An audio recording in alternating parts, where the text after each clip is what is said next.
దేవునికి మహిమ కలుగును గాక. మరొక పర్యాయము మీతో దేవుని మాటలు పంచుకోవడానికి, అలాగే తెలియజేయడానికి ఈ సమయం ఇచ్చినటువంటి తండ్రి అయిన దేవునికి యేసుక్రీస్తు వారి ద్వారాగా పరిశుద్ధాత్మ యొక్క సహాయంతో నా హృదయపూర్వక కృతజ్ఞతాస్తుతులు చెల్లిస్తున్నాను. అదేవిధంగా దేవుని యొక్క ఉన్నతమైన మాటలు వినడానికి సిద్ధపడిన సహోదరులకు, బంధువులకు, స్నేహితులకు అందరికీ నా హృదయపూర్వక వందనములు మరియు శుభములు తెలియజేస్తున్నాను. ఈ సమయంలో పరిశుద్ధ గ్రంథమైన బైబిల్ నుంచి కొన్ని మాటలను మనం ఆలోచించవలసిన వారుగా ఉన్నాం. ఈరోజు మనం ఆలోచించబోయే అంశం యోహాను సువార్త 10వ అధ్యాయము 34వ వచనం ప్రకారం దైవములంటే ఎవరు? అంశం మరొకసారి, యోహాను సువార్త 10వ అధ్యాయము 34వ వచన ప్రకారం దైవములంటే ఎవరు అనే మాటను మనం ఆలోచన చేద్దాం. ముందుగా దేవుని యొక్క ప్రార్థన సహాయం తీసుకుందాం. చిన్న ప్రార్థన. కృపగల దేవ, దయగల తండ్రి, మీ పరిశుద్ధమైన, ఉన్నతమైన, శ్రేష్టమైన నామానికి స్తుతులు స్తోత్రం చెల్లిస్తున్నాను. గతించినటువంటి సమయం అంతా కాచి కాపాడి సజీవుల లెక్కల్లో ఉంచినందుకే మీకు వందనాలు ప్రభువా. ఇదిగో తండ్రి, సమయంలో మీరు రాయించినటువంటి పరిశుద్ధ గ్రంథమైన బైబిల్లో నుంచి కొన్ని మాటలను తండ్రి ధ్యానించడానికి, ఆలోచించడానికి మేమందరం తండ్రి సిద్ధపడి ఉంటుండగా మీ మాటలు వెనుకున్న పరమార్థాన్ని, మీ మాటలు వెనుకున్న సారాంశాన్ని గ్రహించగలిగే వివేకాన్ని తండ్రి మా అందరికీ అనుగ్రహించిన ప్రభావ. వింటున్న ప్రతి ఒక్కరికి వినగల చెవి, గ్రహించిన మనసును దయచేయండి. అలాగే చెబుతున్న నాకు మీ పరిశుద్ధాత్మ యొక్క సహాయాన్ని అనుగ్రహించండి ప్రభావ. మేము చదవబోయే, వినబోయే మాటలన్నీ కూడా తండ్రి మీకు అనుకూలంగా మాత్రమే మేము తండ్రి తెలుసుకోవడానికి, చెప్పడానికి మీ యొక్క సహాయాన్ని మాకు అనుగ్రహించమని, మీ దయ, మీ కృప మాపై ఉంచి జాగ్రత్తగా మీ మాటలను తండ్రి ఆలోచన చేయడానికి సహాయాన్ని అనుగ్రహించమని ఈ ప్రార్థన మీ ప్రియకుమారుడు, మా రక్షకుడినైన యేసుక్రీస్తు వారి యొక్క ఉన్నతమైన నామములో సమర్పించున్నాను తండ్రి, ఆమేన్. ప్రియులారా, దేవుని యొక్క మాటలు అనేవి పరిశుద్ధాత్మ ప్రేరణ వలన, అలాగే దేవుని మూలంగా పలికారన్నది మనందరికీ తెలిసిన విషయమే. అలాంటి పరిశుద్ధాత్మ ప్రేరణ, అలాగే దేవుని మూలమైన మాటలు చదివే విషయంలో కానీ, అలాగే వినే విషయంలో కానీ చాలా జాగ్రత్త వహించాలన్నది బైబిల్ మనకి చెబుతుంది. అందుకని యేసుక్రీస్తు వారు కూడా మీరు ఏమి వినిచున్నారో జాగ్రత్తగా చూసుకొనిడి అన్న మాటను యేసుప్రభువు వారు మాట్లాడడం మనం చూస్తాం. దేవుని యొక్క మాటలు అనేవి చాలా జాగ్రత్తతో వినాలి, అలాగే చాలా జాగ్రత్తతో కూడా చెప్పాలి. చెప్పేవారు కానివ్వండి, వినేవారు కానివ్వండి, ఇరువురు కూడా, మన అందరం కూడా చాలా జాగ్రత్త వహించాలి దేవుని మాటల పట్ల అన్నది బైబిల్ చాలా స్పష్టం చేస్తుంది. అందుకనే అపోస్తలుడైన పౌలు గారు తిమోతి గారికి రాస్తూ దేవుని వాక్యాన్ని ఎలాగ చెప్పాలి, దేవుని వాక్యాన్ని ఎలా వివరించాలి అన్నది ఒకసారి మనం ఆ మాటలను మనం చదవగలిగితే, తిమోతికి రాసిన 2వ పత్రిక అపోస్తలుడైన పౌలు గారు తిమోతికి రాస్తూ నువ్వు ఎలా ఉండాలి దేవుని మాటల పట్ల, ఆ మాటలను ఎలా నువ్వు వివరించాలి అని అపోస్తలుడైన పౌలు గారు చెబుతున్నారు. ఒకసారి మనం చూద్దాం. తిమోతికి రాసిన 2వ పత్రిక 2వ అధ్యాయము 15వ వచనం. దేవుని ఎదుట యోగ్యునిగాను, సిగ్గుపడ నక్కరలేని పనివానిగాను, సత్యవాక్యము సరిగా ఉపదేశించువానిగాను నిన్ను నీవే దేవునికి కనపరుచుకున్నట్టుకు జాగ్రత్త పడము. ఇక్కడ తిమోతి గారికి అపోస్తలుడైన పౌలు గారు ఏమని రాస్తున్నాడంటే, నువ్వు దేవుని ఎదుట సిగ్గుపడకుండా ఉండాలంటే, నువ్వు దేవుని ఎదుట సిగ్గుపడనక్కర్లేని పనివానిగా నువ్వు కనపరుచుకోవాలంటే, సత్యవాక్యాన్ని ఎలాగా ఉపదేశించాలి, ఎలా బోధించాలని చెబుతున్నాడంటే, సత్యవాక్యమును సరిగా ఉపదేశించువానిగాను నిన్ను నీవే దేవునికి కనుపరుచుకున్నట్టుకు జాగ్రత్త పడము. ఇక్కడ ఉపదేశించువానుగాను అన్న మాట దగ్గర పైన 3 అంకెసి ఫుట్ నోట్లో ఏముందంటే సరిగా విభజించువానిగాను. ఇక్కడ అపోస్తలుడైన పౌలు గారు తిమోతి గారితో చెబుతున్న మాట ఏంటంటే, నువ్వు దేవుని ఎదుట సిగ్గుపడ అక్కర లేకుండా ఉండాలంటే, సిగ్గుపడ అక్కర్లేని పనివానిగా, ఒక సేవకునిగా, ఒక దాసునిగా నీవు కనుపరుచుకోవాలంటే, నీ బోధ ఎలా ఉండాలంటే, సత్యవాక్యాన్ని ఎలాగ వివరించాలంటే సరిగా ఉపదేశించాలి. ఉపదేశించడం అంటే సరిగా విభజించాలని ఫుట్‌నోట్‌లో ఉంటది. అంటే సత్యవాక్యాన్ని సరిగా విభజించాలి. విభజన అన్నది చాలా ముఖ్యం అన్నట్టుగా ఇక్కడ అపోస్తలుడైన పౌలు గారు తిమోతికి చెప్తున్నారు. అలా ఎప్పుడైతే సత్యవాక్యాన్ని సరిగా విభజించామో, చెబుతున్న నీవు దేవుని ఎదుట ఎలా ఉంటావంటే, సిగ్గుపడనక్కర్లేని పనివానిగా ఉంటావు. సిగ్గుపడవసరం లేదు దేవుని ఎదుట. మరి ఎప్పుడు సిగ్గుపడతామంటే, వాక్యాన్ని సరిగా ఉపదేశించలేనప్పుడు, వాక్యాన్ని సరిగా విభజించలేనప్పుడు తప్పనిసరిగా దేవుని ఎదుట మనం సిగ్గుపడతాం. మరి అలా సిగ్గుపడకుండా ఉండాలంటే సత్యవాక్యాన్ని సరిగా ఉపదేశించాలి, లేదా సరిగా విభజించాలి అన్నది ఇక్కడ పౌలు గారి యొక్క ఉద్దేశం. అందుకని ఇక్కడ ఏమంటాడంటే, నీ బోధ విషయంలో నువ్వు ఎలాగ నిలబడాలంటే సిగ్గుపడకూడదు. తల ఎత్తుకునే విధంగా నీ బోధ ఉండాలి దేవుని ఎదుట. దేవుని ఎదుట తల ఎత్తుకోవాలంటే నీవు నీ బోధ ఎలాగ ఉండాలంటే సరిగా ఉండాలి, సరిగా ఉపదేశించాలి, సరిగా విభజించాలి. అప్పుడు నువ్వు దేవుని ఎదుట సిగ్గుపడవు అని ఇక్కడ అపోస్తలుడైన పౌలు గారు తిమోతి గారు రాస్తున్నారు. అపోస్తలుడైన పౌలు గారు మంచి ఉపదేశకుడే, అలాగే తిమోతి గారు కూడా మంచి యవన ఉపదేశకుడు. కాబట్టి యవనలో ఉన్నటువంటి ఆ తిమోతి గారికి పౌలు గారు నీ బోధ ఎలా ఉండాలంటే చాలా జాగ్రత్తగా ఉండాలి. ఎందుకంటే అది దేవుని బోధ. ఎందుకంటే అది సత్యవాక్యం. సత్యవాక్యాన్ని సరిగా విభజిస్తేనే దేవుని ఎదుట నువ్వు తల ఎత్తుకుంటావు. ఒకవేళ విభజించకపోతే, సత్యవాక్యాన్ని సరిగా ఉపదేశించకపోతే, సత్యవాక్యాన్ని సరిగా ఉపదేశించలేకపోతే నువ్వు దేవుని ఎదుట సిగ్గుపడతావు. అంత మాత్రమే కాదు, దాని వలన నువ్వు నష్టపోతావు అన్నదే ఈ మాటల యొక్క ఇంటెన్షన్. కాబట్టి మరి ఇలాంటి దేవునికి మాటల్లో జాగ్రత్త పడాలి. జాగ్రత్త చాలా అవసరం. అవసరం మాత్రమే కాదు, అత్యవసరం అన్నట్టుగా ఈ మాటలు బట్టి మనం ఆలోచన చేయొచ్చు. కాబట్టి ఇలాంటి దేవుని యొక్క మాటలను చాలా జాగ్రత్తగా ఉపదేశించేవారు కానీ, అలాగే వింటున్నవారు కానీ చాలా జాగ్రత్త వహించాలన్నది ఈ మాటలు బట్టి మనం ఆలోచించవచ్చు. ఇకపోతే వినేవాళ్ళకి కూడా బైబిల్లో ఒక మాట ఉంటుంది, పౌలు శీలలు చెప్పిన మాటలు అలాగ ఉన్నవో లేవని బెరయ పట్టణస్థులు ప్రతిదినము లేఖనాలను పరిశోధించారంట. అంటే సేవకులు చెబుతున్నా, లేదా పాస్టర్ గారులు చెబుతున్నా, ఉపదేశకులు చెబుతున్నా, లేదా వాక్యోపదేశాన్ని చేస్తున్నటువంటి దైవజనులు ఎవరైతే ఉన్నారో వారు చెబుతున్న ప్రతి మాటను కూడా విన్న తర్వాత తిరిగి వాక్యాన్ని పరిశీలన చేయాలి. ఎందుకంటే వాక్యాన్ని సరిగా విభజించలేకపోతే, వాక్యాన్ని సరిగా ఉపదేశించలేకపోతే అది చెబుతున్న దైవ సేవకులకు ప్రాబ్లమే, వింటున్న విశ్వాసులకు కూడా ప్రాబ్లమే. కాబట్టి నేను చెప్పినా, మరొకరు చెప్పినా వింటున్న వారు చాలా జాగ్రత్త వహించాలన్నది ఈ మాటలు బట్టి మనం అర్థం చేసుకోవచ్చు. కనుక దేవుని మాటల విషయంలో చాలా జాగ్రత్త అన్నది అవసరం. ఎందుకు జాగ్రత్త అవసరం అంటే, ఒకవేళ దేవుని వాక్యాన్ని తప్పు చెప్పొచ్చు, నేనైనా కావచ్చు, లేదా మిగిలిన సేవకులు ఎవరైతే ఉన్నారో వారైనా కావచ్చు. ఎందుకు ఈ మాటలని చెప్తాడంటే, యోహాను సువార్త 10వ అధ్యాయం 34వ వచనాన్ని కొంతమంది సేవకులు రాంగ్ ఇంటర్ప్రిటేషన్ చేశారు అన్నది నా అభిప్రాయం. ఆ యొక్క సందర్భం ఏంటో ఒకసారి మనం అక్కడికి వెళ్ళి మనం ఆ మాటను చదివి, ఆ మాట వెనుకున్న భావాన్ని, దానికి మిగిలిన వచనాలను ఆలోచన చేసి ఫైనల్గా ఆ మాటలు ఎవరి గురించి వ్రాయబడ్డాయి, ఆ మాటలు ఎవరి గురించి చెప్పబడుతున్నాయి అన్నది మనం వాక్యాన్ని బట్టి ఒక ఆలోచనకు, ఒక నిర్ణయానికి రావాల్సిన అవసరం ఎంతైనా ఉంది. కాబట్టి ఒకసారి మనం ఆ సందర్భాన్ని ఆలోచించేద్దాం. యోహాను సువార్త 10వ అధ్యాయము 34వ వచనం. యోహాను సువార్త 10వ అధ్యాయం 34వ వచనం. అందుకు యేసు, మీరు దైవములని నేనంటినని మీ ధర్మశాస్త్రంలో వ్రాయబడి ఉండలేదా?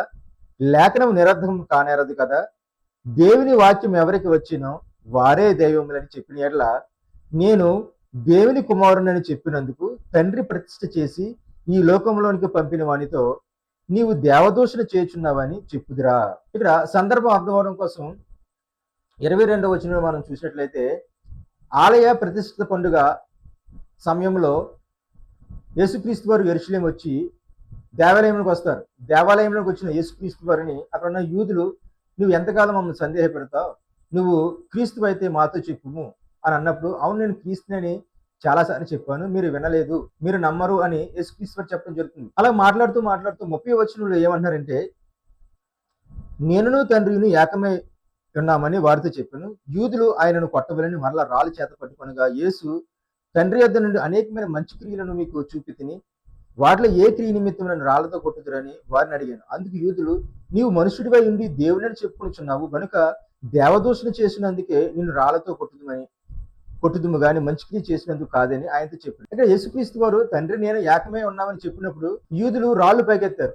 రాళ్ళు పైకెత్తినప్పుడు యేసుక్రీస్తు వారు ఏమంటున్నారంటే 32వ వచనంలో, యేసు తండ్రి యొద్ద నుండి అనేకమైన మంచి క్రియలను మీకు చూపితిని, వాటిలో ఏ క్రియ నిమిత్తము నన్ను రాళ్లతో కొట్టుదురని వారిని అడిగాను.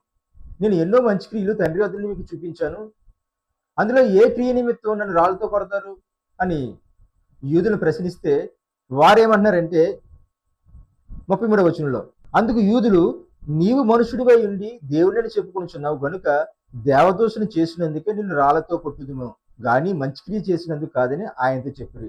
వీళ్ళ ఉద్దేశం ఏంటంటే, నువ్వు మనుషుడివై ఉండి కూడా నీవేమంటున్నావు అంటే నేను దేవుడిని చెప్పుకుంటున్నావు అని యేసుక్రీస్తు వారికి సమాధానం చెప్తున్నారు వీళ్ళు. యూదుల యొక్క ఉద్దేశం ఏంటంటే, యేసుక్రీస్తు వారు దేవుడిని చెప్పుకుంటున్నారు, అందుకునే నిన్ను రాళ్ళతో కొడతాము అని వీళ్ళు అంటున్నారు. అంటే దేవుడిని చెప్పుకుంటే వాళ్ళకి ఎలాంటిదంటే దేవదోషం చేసినట్టు, అందుకనే రాళ్ళతో కొట్టడానికి మేము సిద్ధపడ్డాం, అంతేగాని నువ్వు మంచి క్రియ చేసినందుకు కాదు అని ఇక్కడ యూదులు ఆయనకి సమాధానం చెప్తారు. అప్పుడు అలా అన్నప్పుడు యేసుక్రీస్తు వారు ఏమంటున్నారో 34వ వచనంలో మనకు చూద్దాం. అందుకు యేసు, మీరు దైవములని నేనంటినని మీ ధర్మశాస్త్రంలో రాయబడి ఉండలేదా? లేఖనం నిరర్ధకం కానేరదు కదా. దేవుని వాక్యం ఎవరికి వచ్చినో వారే దైవములని చెప్పిన యెడల నేను దేవుని కుమారునని చెప్పినందుకు తండ్రి ప్రతిష్ఠ చేసి ఈ లోకంలోకి పంపిన వానితో నీవు దేవదోషం చేయుచున్నావని చెప్పుదురా. ఎప్పుడైతే యూదులు నువ్వు దేవదోషం చేస్తున్నావు, నీవు దేవుని చెప్పుకుంటున్నావు, దేవుని చెప్పుకుంటే అది దేవదోషణం అని యూదులు యొక్క నమ్మకం. అందుకనే నేను రాళ్ళతో కొట్టడానికి రాళ్ళు ఎత్తాము అని యూదులు సమాధానం చెప్పినప్పుడు అప్పుడు యేసుక్రీస్తు వారు అన్నమాట ఏమన్నారంటే, అందుకు యేసు, మీరు దైవములని నేనంటినని మీ ధర్మశాస్త్రం రాయబడి ఉండలేదా? లేఖనం నిరర్ధం కానేరదు కదా. ఇక్కడ యేసుక్రీస్తు వారు ఏం చెప్తున్నారంటే, మీరు దైవములని నేను అంటిని, అంటే నేనంటే దేవుడు అన్నాడు కదా మీరు దైవములని, మరి లేఖనం నిరర్ధం కాదు కదా అని అంటూ ఏం చెప్తున్నారంటే, దేవుని వాక్యం ఎవరికి వచ్చినో వారు దైవములని దేవుడు అన్నట్టుగా ధర్మశాస్త్రంలో మాట ఉందని ఇక్కడ యేసుక్రీస్తు వారు గుర్తు చేస్తున్నారు. అయితే ఈ సందర్భంగా మనం ఆ మాటను కూడా ఆలోచన చేయవలసిన వారంగా ఉన్నాం. యేసుక్రీస్తు వారు ఏ మాట అయితే ధర్మశాస్త్రం ఉందని చెప్పారో ఆ ధర్మశాస్త్రంలో మీరు దైవాలని దేవుడు అన్నాడని ఇక్కడ గుర్తు చేస్తున్నారు యేసు ప్రభువు వారు యూదులకు. ఒకసారి ఆ సందర్భాన్ని కూడా మనం చూద్దాం. 82వ కీర్తన 6వ వచనం. 82వ కీర్తన 6వ వచనం. మీరు దైవములనియు మీరందరూ సర్వోన్నతుని కుమారులనియు నేనే సెలవిచ్చున్నాను. అయినను ఇతర మనుషులు చనిపోవునట్లు మీరును చనిపోదురు, అధికారుల్లో ఒకడు కూలినట్లు మీరును కూలుదురు. 82వ కీర్తన రాసిన యాసబు గారు లేవి గోత్రానికి సంబంధించిన ఆయన. అలాగే దావీదు గారు ఇశ్రాయేలుకు రాజుగా ఉన్న సమయంలో మందసం యొక్క సేవా భాగంలో ఈ యొక్క ఆసపు గారు వారి యొక్క బృందం ఎవరంటే పాటలు పాడేవారు, గాయకులు. అలాంటి గాయకులకు అలాంటి పాటలు పాడే వారికి ఈయన ముఖ్యంగా బైబిల్ మనం చూడగలం. ఒకసారి మనం ఆ సందర్భాన్ని చూస్తే నెహెమీయా గ్రంథం 12వ అధ్యాయము 46వ వచనం. నెహెమీయా గ్రంథం 12వ అధ్యాయము 46వ వచనం. పూర్వమందు దావీదు దినములలో గాయకుల విషయంలోను స్తోత్ర గీతముల విషయంలోను పాటల విషయంలోను ఆసాపు ప్రధానుడు. అంటే పూర్వమందు అనగా దావీదు గారి యొక్క పరిపాలనలో ఈ ఆసాపు గారు ఎవరంటే గాయకుల విషయంలోను స్తోత్ర గీతముల విషయంలోను పాటల విషయంలోను ఆసాపు ప్రధానుడు అని ఇక్కడ రాయబడి ఉంది. ఈ మాటను బట్టి మనం చూడగలం. అంటే ఆసాపు గారు గాయకులకు పాటలు పాడే వారికి ఒక ప్రధానుడుగా ఇక్కడ మనం చూస్తున్నాం. అలాగే మరొక మాట మనం చూద్దాం. మొదటి దినవృత్తాంతం గ్రంథం 16వ అధ్యాయము 4 నుంచి 7 వచనం చూద్దాం. మరియు అతడు యెహోవా మందసం ఎదుట సేవ చేయొచ్చు ఇశ్రాయేలు దేవుడైన యెహోవాను ప్రసిద్ధి చేయుటకును వందించుటకును ఆయనకు స్తోత్రములు చెల్లించుటకును లేవీయుల్లో కొందరిని నియమించెను. వారిలో ఆసాపు అధిపతి. జకర్యా అతని తరువాతి వాడు యెహీయేలు, షెమీరామోతు, యెహీయేలు, మత్తిత్య, ఏలియాబు, బెనాయా, ఒబేదెదోము, యెహీయేలు అనువారు స్వరమండలములను సితారాలను వాయించుటకై నియమింపబడిరి. ఆసాపు తాళమును వాయించువాడు. అంటే ఈ రెండు సందర్భాలను మనం చూసినట్లయితే ఆసాపు కీర్తనలు అలాగే గాయకులకు ప్రధానుడుగా ఉండడం మనం ఇక్కడ చూస్తున్నాం. కనుక ఈ కీర్తనల అలవాటు ఆసాపు గారికి ఉంది కాబట్టి కీర్తన గ్రంథంలో 82వ కీర్తన ఆయన రాస్తున్నాడు అనమాట. తిరిగి మనం 82వ కీర్తన 6వ వచనం మనం చూసినట్లయితే మీరు దైవములనియు మీరందరూ సర్వోన్నతుని కుమారులని నేనే సెలవిచ్చున్నాను. అంటే ఇక్కడ దైవములని దేవుడు కొందరిని అంటున్నట్టుగా ఇక్కడ మనం చూస్తున్నాం. ఇది మనకు అర్థం అవ్వాలంటే మొదటి వచనం నుంచి చూద్దాం. 82వ కీర్తన మొదటి వచనం నుంచి. దేవుని సమాజంలో దేవుడు నిలిచున్నాడు, దైవం మధ్యను ఆయన తీర్పు తీర్చున్నాడు. ఎంతకాలం మీరు అన్యాయంగా తీర్పు తీర్చుదురు, ఎంతకాలం భక్తిహీనుల ఎడల పక్షపాతం చూపుదురు. పేదలకును తల్లిదండ్రులు లేని వారికి న్యాయం తీర్చుడి, శ్రమ గల వారికి దీనులకును న్యాయం తీర్చుడి, దరిద్రులను నిరుపేదలను విడిపించుడి, భక్తిహీనుల చేతుల నుండి వారిని తప్పించుడి. జనులకు తెలివి లేదు, వారు గ్రహింపరు, వారు అంధకారంలో ఇటు అటు తిరుగులాడుదురు. దేశంలో కొన్న ఆధారములన్నీ కదులుచున్నవి అని అంటూ 6వ వచనంలో మీరు దైవములనియు మీరందరూ సర్వోన్నతుని కుమారులనియు నేనే సెలవిచ్చున్నానని ఇక్కడ ఆసాపు గారు రాస్తున్నారు. అంటే ఈ మాటలు బట్టి మనంతా చూస్తే మొదటి వచనంలో దేవుని సమాజంలో దేవుడు నిలిచున్నాడు, దైవంలో ఆయన తీర్పు తీర్చుతున్నాడు. వారికి ఎందుకు తీర్పు తీస్తున్నాడంటే ఇక్కడ దైవములు అంటే ఎవరని అర్థం చేసుకోవడానికి అవకాశం ఉందంటే న్యాయాధిపతులు అలాగే అధికారులు అని మనం అర్థం చేసుకోవచ్చు.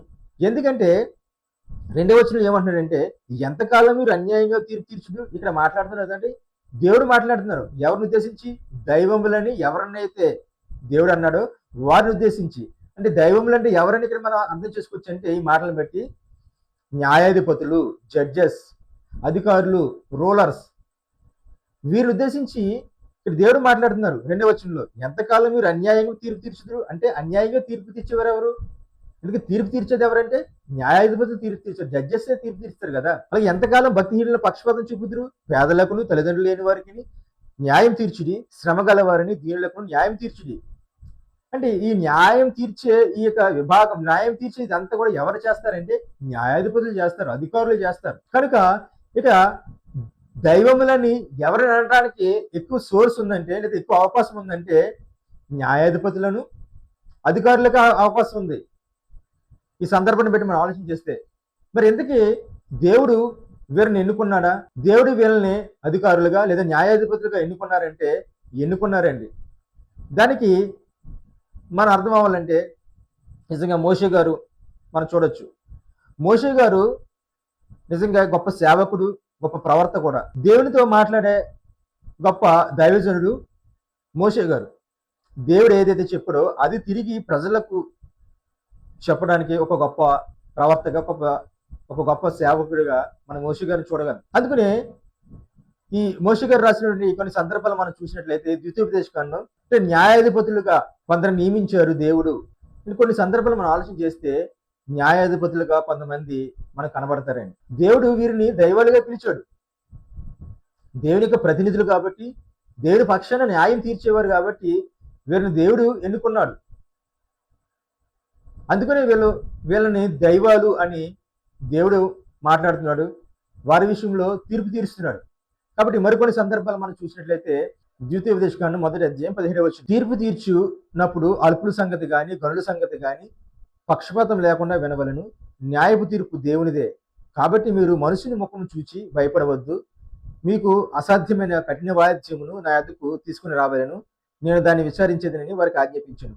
అంటే ఇక్కడ మోషే గారు మీరు తీర్పు తీర్చినప్పుడు మనుషుల్ని చూసి మీరు తీర్పు తీర్చొద్దు, పక్షపాతం చూపొద్దు అని అంటున్నాడు. ఏంటంటే 15వ వచనంలో తీర్పు తీర్చినప్పుడు అల్పుల సంగతి కానీ గొర్రెల సంగతి కానీ పక్షపాతం లేకుండా వినవలను, న్యాయపు తీర్పు దేవునిదే. కాబట్టి మీరు మనుషుని ముఖం చూసి భయపడవద్దు, మీకు అసాధ్యమైన కఠినమైన వాయిద్యం నా ఎదుగు తీసుకుని రావాలను, నేను దానిని విచారించేదని వారికి ఆజ్ఞాపించాను.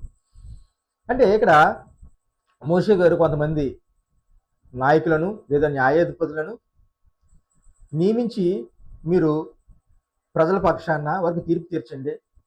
మీరు మీరు వారి ముఖాన్ని చూడొద్దు. అల్పుల సంగతి కానీ, గొర్రెల సంగతి కానీ మీరు వారిని చూసి తీర్పు తీర్చొద్దు.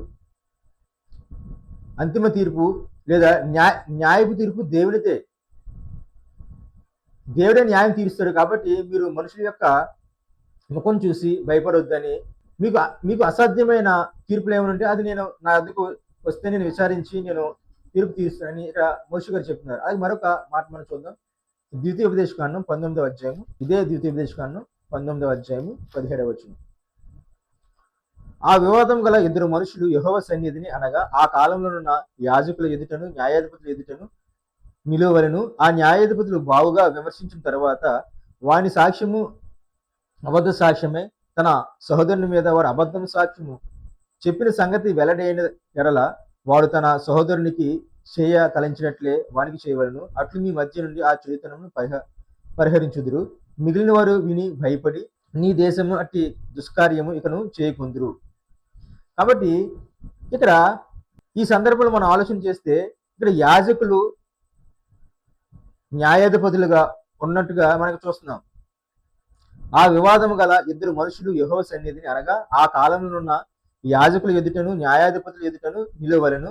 ఆ న్యాయాధిపతులు బాగా విమర్శించిన తర్వాత వాని సాక్ష్యము అబద్ధ సాక్ష్యమై తన సహోదరుని మీద వాడు అబద్ధ సాక్ష్యం చెప్పిన సంగతి వెల్లడైన ఎడల వాడు తన సహోదరునికి తలంచినట్లే వానికి చేయవలను. అట్లు మీ మధ్య నుండి ఆ చెడుతనమును పరిహరించుదును.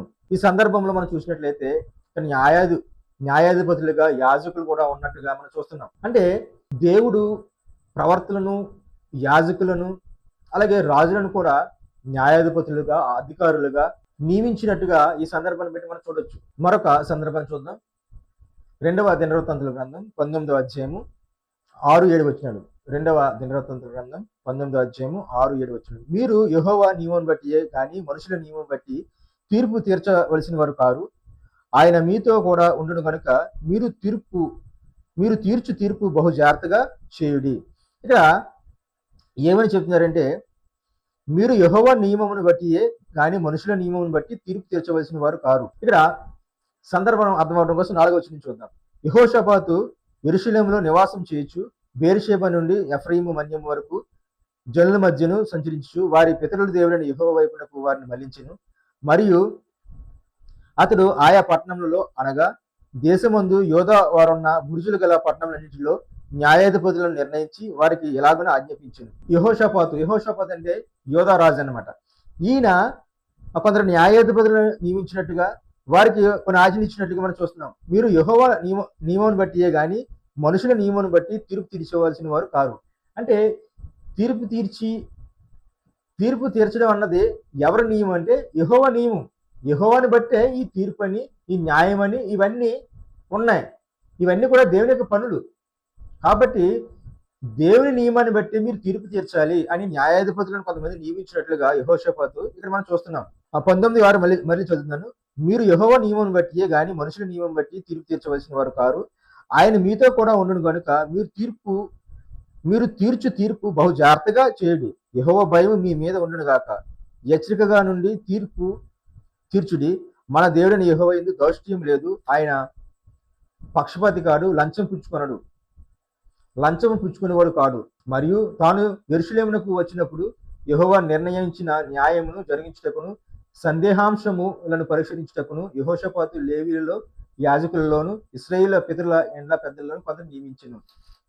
కాబట్టి ఇక్కడ రాజుగారు కూడా కొందరు న్యాయాధిపతులను నియమించినట్టుగా అందులో యాజకులు ఉన్నారు, అలాగే న్యాయాధిపతులు ఉన్నారు. వీళ్ళందరినీ నియమించినట్టు మనం చూస్తున్నాం. ఎందుకంటే ఇదంతా ఎవరి నియమం అంటే దేవుని యొక్క నియమం. ఈ తీర్పు తీర్చే విషయం కానీ తీర్పు తీర్చే పని ఎవరి నియమం అంటే దేవుని యొక్క నియమం. కాబట్టి ఆ దేవుని యొక్క నియమాన్ని బట్టి మీరు తీర్పు తీర్చండి అని ఇక్కడ చెప్పడం మనం చూస్తున్నాం. అంటే ఇవన్నీ చూస్తుంటే న్యాయం, ఈ తీర్పులు ఇవన్నీ ఎవరికి సంబంధించినవి అంటే దేవునికి సంబంధించినవి.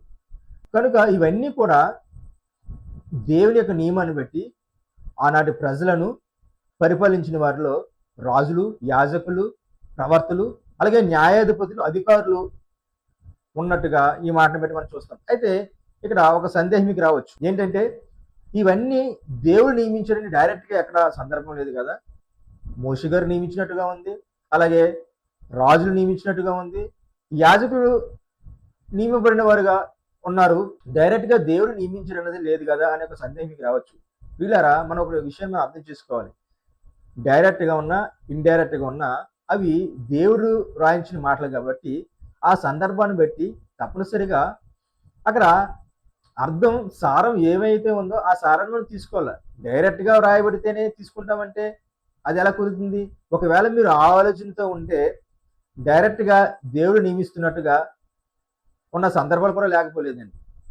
అంటే దేవుడు చెబితే ఆ చెప్పిన మాటను బట్టి కొందరిని న్యాయాధిపతులుగా నియమించినట్లుగా, ఇకపోతే మన 82వ కీర్తనలో చూసినటువంటి దైవాలు అంటే దైవం అంటే దేవుడు అని అర్థం. దేవుడే న్యాయాధిపతులు నియమించినట్లుగా ఆ న్యాయాధిపతులకు దేవుడు అన్న మాట వాడబడినట్లుగా మన బైబిల్లో చూడగా, ఇది ఒకసారి మనం బైబిల్లో చూసినట్లయితే నిర్మకాండం 21వ అధ్యాయము 6వ వచనం. వాని యజమానుడు దేవుని యొద్దకు వాడిని తీసుకుని రావలెను, మరియు వాని యజమానుడు తలుపు నొద్దకైనను ద్వారబంధం నొద్దకైనను వాని తోడుకుని పోయి వాని చెవిని కదురుతో గుచ్చవలను, తరువాత వాడు నిరంతరం వానికి దాసుడే ఉండును. ఇక్కడ 6వ వచనంలో ఏమంటే వాని యజమానుడు దేవుని యొద్దకు వాడిని తీసుకుని రావలను. నిర్మకాండం 21వ అధ్యాయం 1వ వచనం చూసినట్లయితే, నీవు వారికి నియమింపవలసిన న్యాయ విధులు ఏమనగా, నీవు హెబ్రీయుడైన దాసుని కొని ఎడ్ల వాడు 6 సంవత్సరములు దాసుడై ఉండి 7వ సంవత్సరంలో ఏమీ ఇయ్యకయే నిన్ను విడిచి స్వతంత్రుడగును. వాడు ఒంటిగా వచ్చిన ఎడ్ల ఒంటిగానే వెళ్ళవచ్చును, వానికి భార్య ఉండిన ఎడ్ల వాని భార్య వానితో కూడా వెళ్ళవచ్చును. వాని యజమానుడు వానికి భార్యనిచ్చిన తర్వాత ఆమె వాని వలన కుమారులైనను కుమార్తెలైనను కనిన ఎడ్ల ఆ భార్యయు ఆమె పిల్లలను ఆమె యజమానుని సొత్తగుదురు గాని వాడు ఒంటిగానే పోవలను. అయితే ఆ దాసుడు, నేను నా యజమానుని, నా భార్యను, నా పిల్లలను ప్రేమించున్నాను, నేను వారిని విడిచి స్వతంత్రుడనే పోనల్లనని నిజముగా చెప్పిన ఎడ్ల వాని యజమానుడు దేవుని యొద్దకు వాడిని తీసుకుని రావలను. ఇక్కడ సందర్భం చదివాను కదండి. అంటే యజమానులకు దాసులు ఉంటే ఆ దాసులు 6 సంవత్సరాలు వారి దగ్గర దాసరికం చేసిన తర్వాత 7వ సంవత్సరంలో వారికి విడుదల ఇవ్వాలి, వారు స్వేచ్ఛ పొందుతారు. అయితే ఆ దాసులు నేను ఉండను, నేను విడుదల పొందను, నా యజమానుడి దగ్గరే నేను ఉంటాను అని అన్నప్పుడు దానికి ఒక ప్రాసెస్ ఉంటుంది, కొన్ని న్యాయ విధులు ఉంటాయి, అవన్నీ అనుసరించాలంటే మీరు న్యాయాధిపతి యొద్దకు తీసుకుని రావాలి అని చెప్తున్న సందర్భం అన్నమాట. మీరు 6వ వచనంలో ఏమంటారంటే వాని యజమానుడు, అంటే వాని అంటే ఆ దాసుడు గల యజమానుడు ఎవరైతే ఉన్నారో ఆ యజమానుడు దేవుని యొద్దకు వాడిని తీసుకుని రావాలను. మీరు దేవుని యొద్దకు తీసుకుని రావాలని అంటాడు ఏంటి? ఇక్కడ దేవుని యొద్దకు తీసుకుని రావాలంట యజమానుడు ఎవరిని? దాసుని. అంటే దాసుని యజమానుడు దేవుని యొద్దకు తీసుకురావాలి. ఇక్కడ దేవుడు ఉంది ఏంటి? మీరు దేవుడు అంటే ఆకాశం ముందు ఉంటాడు కదా, పరలోకంలో ఉంటాడు కదా, దేవుని యొద్దకు ఎలా తీసుకెళ్తారు అని అంటే ఇక్కడే సమాధానం మనకు ఉంది. ఏంటంటే దేవుని అని ఉండి ఒకటే అక్కడ అంకి ఉంది. కింద ఫుట్ నోట్లో దాని యొక్క అర్థం ఏంటో మనం ఇక్కడ చూస్తాం. ఏంటంటే దేవుని అన్న మాటకు కింద ఫుట్ నోట్లో ఏమని అర్థం ఉందంటే లేక న్యాయాధిపతి అని ఉంది. అంటే ఈ కాంటెక్స్ట్ లో ఈ సందర్భంలో దేవుడు లేదా దేవుని అని ఎవరికి వాడబడింది అంటే న్యాయాధిపతికి వాడబడింది. అంటే ఇక్కడ దాసుని యజమానుడు న్యాయాధిపతి యొద్దకు తీసుకురావాలన్నదే ఇక్కడ ముఖ్య సందర్భం. అయితే ఆ న్యాయాధిపతికి ఏమని పేరుందంటే దేవుడు అని పేరుంది అనేది ఈ మాట బట్టి మనం చూస్తాం. అంటే మనకి క్లియర్గా ఏమర్థం అవుతుందంటే న్యాయాధిపతికి దేవుడు అనే పేరు ఉంది అన్నది మనకి అర్థమవుతుంది.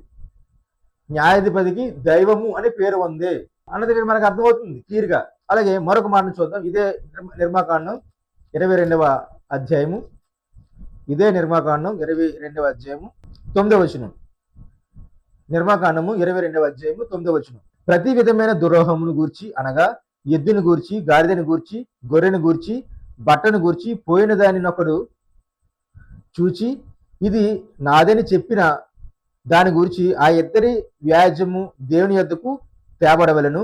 దేవుడు ఎవని మీద నేరము స్థాపించునో వాడు తన పొరుగువానికి 2 అంతలు అచ్చుకొనవలెను. ప్రియులారా, ఇక్కడ జాగ్రత్తగా మనం ఈ వచనాన్ని ఆలోచన చేయాలి. మరలా చదువుతున్నాను. నిర్మాకాండము 22వ అధ్యాయము 9వ వచనం. ప్రతి విధమైన ద్రోహమును గూర్చి, అనగా ఎద్దును గూర్చి, గాడిదను గూర్చి, గొర్రెను గూర్చి, బట్టను గూర్చి, పోయిన దాని నొకడు చూచి ఇది నాదని చెప్పిన దాని గురించి ఆ ఇద్దరి వ్యాజ్యము దేవుని యొద్దకు తేబడవలను. అంటే ఇక్కడ ఇద్దరికి వ్యాజ్యం వచ్చినట్లుగా, ఆ వ్యాజ్యం వచ్చిన ఇద్దరు కూడా దేవుని యొద్దకు రావాలి, దేవుని యొద్దకు తేబడాలి అని ఇక్కడ మనం చూస్తున్నాం.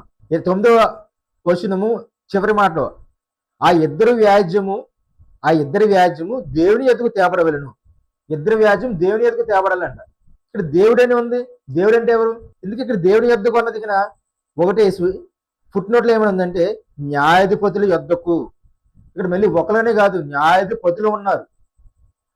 82వ కీర్తనలో దైవములను చూసాం. దైవములు అంటే న్యాయాధిపతులు అని అర్థం వస్తుంది 82వ కీర్తనలో కూడా. ఇంకా మనం క్లియర్గా అర్థం చేసుకోవడానికి ఈ సందర్భంలో ముఖ్యంగా దేవుని యొద్దకు అన్న ఆ మాటను ఫుట్ నోట్లో చూస్తే న్యాయాధిపతుల యొద్దకు అని క్లియర్గా అక్కడ ఉంది. ఆ ఇద్దరి వ్యాజ్యము దేవుని యొద్దకు తేబడవలను. దేవుడు ఎవరి మీద నేరము స్థాపించినో వాడు తన పొరుగు వానికి 2 అంతలు అచ్చుకొనవలను. తర్వాత మాట ఏముందంటే దేవుడు ఎవరి మీద నేరం స్థాపించునో, మళ్ళీ ఇక్కడ దేవుడు అని ఉంది. దేవుడు అనేది 2 అంకేసి ఫుట్ నోట్లో ఏముందంటే న్యాయాధిపతి అని ఉంది.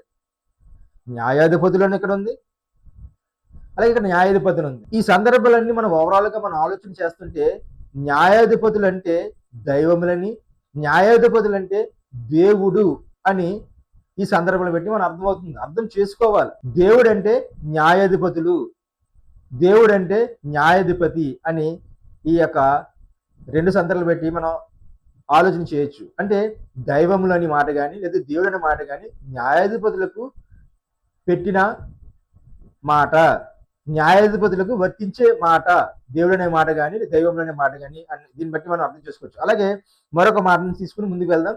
ఇదే నిర్మాకాండం 22వ అధ్యాయము 28వ వచనం. నీవు దేవుని నిందింపకూడదు, నీ ప్రజల్లోని అధికారిని శపింపకూడదు. జాగ్రత్తగా చదువుతున్నాను, మళ్ళీ జాగ్రత్తగా మీరు వినండి. నీవు దేవుని నిందింపకూడదు. ఇక నీవు దేవుని నిందింపకూడదు అన్నారు. ఎందుకు ఇక్కడ దేవుడు అంటే ఎవరు? మళ్ళీ ఇక్కడ 3 అంకేసి ఉంది. కింద మనం చూస్తే లేక న్యాయాధిపతిని, అంటే నీవు న్యాయాధిపతిని నిందింపకూడదు. అంటే ఇక్కడ న్యాయాధిపతి న్యాయం తీరుస్తున్నాడు. ఆ న్యాయం తీర్చడం అంటే ఎవరి పని అంటే దేవుని పని. ఆ దేవుని పని కాబట్టి ఆ దేవునికి ప్రతినిధులుగా ఉన్న న్యాయాధిపతులు న్యాయం తీరుస్తున్నారు కాబట్టి ఇక్కడ దేవుడని ఎవరిని అంటున్నాడంటే న్యాయాధిపతులు అని అంటున్నారు. ఇక్కడ ఏముందంటే నీవు దేవుని నిందింపకూడదు, నీ ప్రజల్లోని అధికారిని శపింపకూడదు. ఇక్కడ మళ్ళీ నీ ప్రజల అధికారిని అంటే అధికారులు, న్యాయాధిపతులు వీళ్ళందరూ దైవములు లేదా దేవుడు అనే ఒక పేరు పెట్టబడింది. వాళ్ళకి ఒక పేరుని కలిగి ఉన్నారు. ఎవరిని బట్టి అంటే దేవుని బట్టే. వీళ్ళందరినీ ఎవరు నియమిస్తాడు? దేవుడే నియమిస్తాడు. అంటే డైరెక్ట్గా దేవుడు నియమించాడంటే లేదా మధ్యవర్తిగా మోషే గారు ఉన్నారు కదా. ఈ నిర్మాకాండం కానీ ద్వితీయోపదేశకాండం కానీ ఎన్ని రాసింది ఎవరంటే మోషే గారు. మోషే గారు దేవునితో మాట్లాడటం, దేవుడు మోషే గారితో మాట్లాడటం. దేవుడు మోషే గారితో మాట్లాడినప్పుడు మోషే గారు ఏమేమి చేయాలో ప్రజలు ఉద్దేశించి కానీ, న్యాయాధిపతులు ఉద్దేశించి కానీ, అధికారులు ఉద్దేశించి కానీ ఎలాంటి వారికి చెప్పాలో, వారిని ఎలా నియమించాలో అన్నది దేవుడే చెప్తారు కదా. మోషే గారు చెప్తే మోషే గారు నియమిస్తాడు. మోషే గారు నియమించాడంటే అది ఎవరి మాట? దేవుడి మాట. కాబట్టి మోషే గారు చెప్పినా అది దేవుడు చెప్పినట్టే. అది డైరెక్ట్గా ఇక్కడ ఈ మాటలు పెట్టి మనం డైరెక్ట్ చూస్తున్నాం. దేవుడు అంటే ఎవరైనా ఉందంటే న్యాయాధిపతి అని ఉంది. దేవుడని ఎవరిని అంటున్నారంటే అధికారులు అంటున్నారు. మరి ఈ మాటలన్నీ చూస్తుంటే దైవములు అంటే స్పెసిఫిక్గా కొంతమందిని ఉద్దేశించే వ్రాయబడి ఉంది కదా ఇక్కడ. అందుకనే ఆసఫ్ గారు 82వ కీర్తన రాస్తూ ఇందుకే దేవుడు ఎవరిని దైవాలు అన్నాడు అన్నది చాలా క్లియర్గా అక్కడ మెన్షన్ చేస్తున్నాడు. ఈ 82వ కీర్తన మొదటి వచనాన్ని మనం చూసినట్లయితే దేవుడు ఎవరినైతే దైవములు అన్నారో వారికి తీర్పు తీరుస్తున్నాడంట. అంటే న్యాయాధిపతులకి దేవుడు తీర్పు తీరుస్తున్నాడంటే అవును తీరుస్తున్నాడు. ఎందుకు తీర్పు తీర్చాలా దేవుడు అంటే వాళ్ళు న్యాయం తప్పి తీర్పు తీరుస్తున్నాడు. వారు న్యాయం తప్పి తీర్పు తీరుస్తున్నారు. వాళ్ళు అన్యాయంగా తీర్పు తీరుస్తున్నారు. పేదల పట్ల అలాగే శ్రమగల వారి పట్ల సరైన న్యాయం వారు తీర్చడం లేదు, న్యాయంగా ఉండటం లేదు. ఎవరో న్యాయాధిపతులు. ఆ న్యాయాధిపతులు ఎవరంటే ఈ యొక్క 82వ కీర్తన ప్రకారం దైవములు. కనుక దైవములకు దేవుడు ఏం చేస్తాడంటే తీర్పు తీరుస్తాడు కంపల్సరీ కదా. అదే తీర్పు తీర్చున్నాడు. ఎందుకు తీర్చండి? మీరు ఎంతకాలం అన్యాయంగా తీర్పు తీర్చురు అంటే దైవాలుగా ఉన్న వీళ్ళే ప్రజలకు న్యాయం చేయవలసింది పోయి, వాళ్ళకి న్యాయం జరిగించవలసింది పోయి అన్యాయంగా తీరుస్తుంటే మరి వీళ్ళని ఎన్నుకున్నటువంటి దేవుడు వేరే విషయంలో తీర్పు తీర్చడంటారా? ఆలోచన చేయని ప్రియమైన వాళ్ళారా, తీర్పు తీరుస్తాడండి. అందుకని ఇక్కడ ఏమంటే ఎంతకాలం మీరు అన్యాయంగా తీర్పు తీర్చుదురు అని అంటారు. కాబట్టి ఇక్కడ దైవములే అన్నది ఎవరినంటే కొంతమందినే, అనగా న్యాయాధిపతులను, అధికారులను, జడ్జెస్, రూలర్స్, వారిని మాత్రమే దైవములు అన్నదే అని అన్నాడని, వారి విషయంలోనే దైవాలు అని దేవుడు వ్రాయించాడని లేదా దేవుడు అన్నారని ఈ మాటలు పెట్టి మనం చూస్తాం. కనుక దేవుడి యొక్క మాటలను చాలా జాగ్రత్తగా ఆలోచించవలసిన వారంగా ఉన్నాం. ఆ సందర్భాలు కానీ ఆ యొక్క సమయాలను కానీ మనం జాగ్రత్తగా పరిశీలన చేసి దేవుడు ఏం చెప్పదలుచుకున్నాడు, ఏంటి సారాంశం అన్నది తప్పనిసరి మనం ఆలోచన చేయాలి. రాంగ్ ఇంటర్ప్రిటేషన్ ఇవ్వకూడదు, రాంగ్ వ్యాఖ్యానం ఇవ్వకూడదు. చాలా జాగ్రత్తగా దేవుడి యొక్క మాటలను మనం విభజించాలన్నది ఈ మాటలు పెట్టి మనం అర్థం చేసుకోవచ్చు. అయితే ఇంతకీ ఈ యొక్క మాటను బట్టే యేసుక్రీస్తు వారు ఏమన్నారంటే మీరు దైవములని నేను అంటేనని మీ ధర్మశాస్త్రంలో రాయబడి ఉండలేదా అన్న విషయాన్ని అక్కడ యేసుక్రీస్తు వారు అంటున్నారు. ఇకపోతే మరలా మనం యోహాను సువార్త 10వ అధ్యాయము 34వ వచనాన్ని ఒకసారి చూసి మనం ముగించుకుందాం. ముగించుకునే ముందు ఒక చిన్న విషయాన్ని ఈ సందర్భంగా మీతో చెప్పాలి. ఏంటంటే బైబిల్లో పాత నిబంధనలో కానీ క్రొత్త నిబంధనలో కానీ హెబ్రీల్లో ఒక తర్కం ఉన్నదండి. ఏంటంటే చూడండి, ఒక సందర్భంలో యేసుక్రీస్తు వారు ఏమంటారంటే మీరు చెడ్డవారే ఉండి మీ కుమారులకు మంచి ఈవులను ఇస్తున్నారు, అయితే మీ పరలోకపు తండ్రి ఇంకా మరింత మంచి ఈవులను ఇస్తారు కదా, మంచి శ్రేష్టమైన ఇస్తారు కదా అన్న మాట మనం చూస్తాం. అంటే ఈ మాట ఒక తర్కం సంబంధించింది అనమాట. హెబ్రీల్లో ఒక తర్కానికి సంబంధించింది ఈ మాట కదా. ఇంకా చాలా మాటలు ఉన్నాయి. ఈ మాటను మీకు గుర్తు చేస్తున్నాను. ఎందుకంటే ఇలాంటి తర్కం సంబంధించిందే యోహాను సువార్త 10వ అధ్యాయం 34వ వచనం. అంటే యేసుక్రీస్తు వారు ఇక్కడ ఒక తర్కాన్ని మాట్లాడుతున్నాడు. ఈ తర్కం పేరే హెబ్రీ భాషలో ఏంటంటే కల్ వాహ్ ఒమేర్ అనేక తర్కం. కల్ వాహ్ ఒమేర్. ఆ తర్కాన్ని యేసుక్రీస్తు వారు ఎత్తుతున్నారన్నమాట. ఒకసారి మన సందర్భం చూద్దాం. యోహాను సువార్త 10వ అధ్యాయం 34వ వచనం. అందుకు యేసు మీరు దైవములని నేనంటినని మీ ధర్మశాస్త్రంలో రాయబడి ఉండలేదా? లేఖనం నిరర్ధకం కానేరదు కదా. దేవుని వాక్యం ఎవరికి వచ్చినో వారే దైవములని చెప్పిన యెడల నేను దేవుని కుమారుని చెప్పినందుకు. ఇక్కడ ఏమంటే మీరు దైవములని నేనంటినని మీ ధర్మశాస్త్రంలో రాయబడి ఉండలేదా? ఇక్కడ ఏంటి ఈ తర్కం? కల్వాహ్ ఉమేర్ అనే తర్కం ఏంటంటే ధర్మశాస్త్రంలో మనుషులనే దేవుడు దైవములు అన్నప్పుడు, మరలా చెప్తున్నాను, ధర్మశాస్త్రంలో మనుషులను దేవుడు దైవములు అన్నప్పుడు నేను తండ్రి యొద్ద ఉండి తండ్రి ప్రతిష్ఠ చేసి ఈ లోకంలోనికి పంపిన వానితో నీవు దేవదూషణ చేయుచున్నావని చెప్పుదురా అని ఇక్కడ యేసుక్రీస్తు వారు అంటారన్నమాట. ఇదే కల్వాహ్ ఒమేర్ తర్కం లేదా ఆర్గ్యుమెంట్.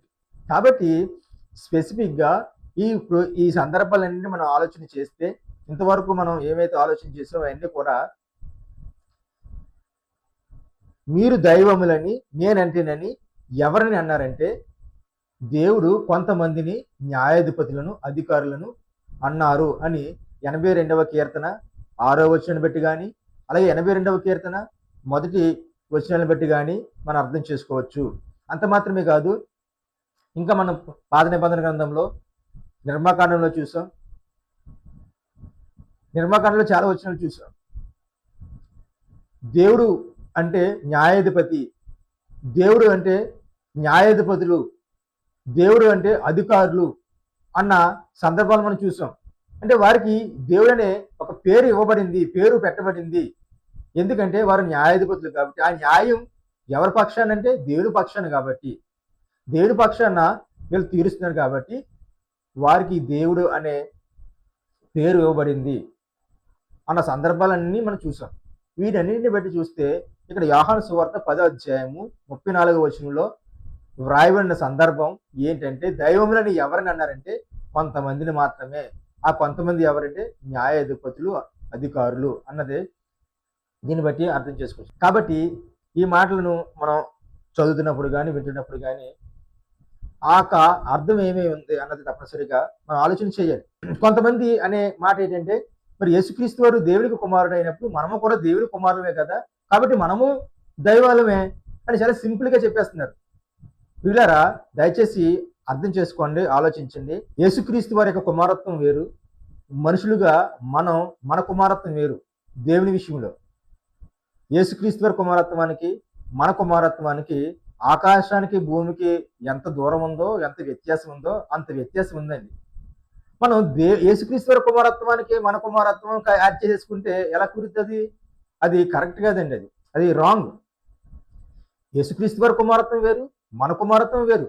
యేసుక్రీస్తు వారి కోసం మనం ఆలోచిస్తే దేవునితో సమానంగా ఉన్న ఆయన తగ్గించుకుని ఈ లోకానికి వచ్చి నా కోసం, నీ కోసం, మన అందరి కోసం శ్రమ పొంది, హింస పొంది, శిలువ మరణం పొంది, మరణించి తిరిగి లేచి దేవునికి కుమారుడుగా ఉంటే మరి మనం ఏం చేసామని మనం దేవుని కుమారుడు దైవాలుగా అయిపోతాం? దైవాలుగా మనం ఎలాగా ఆ మాటను వర్తింపు చేసుకుంటాం?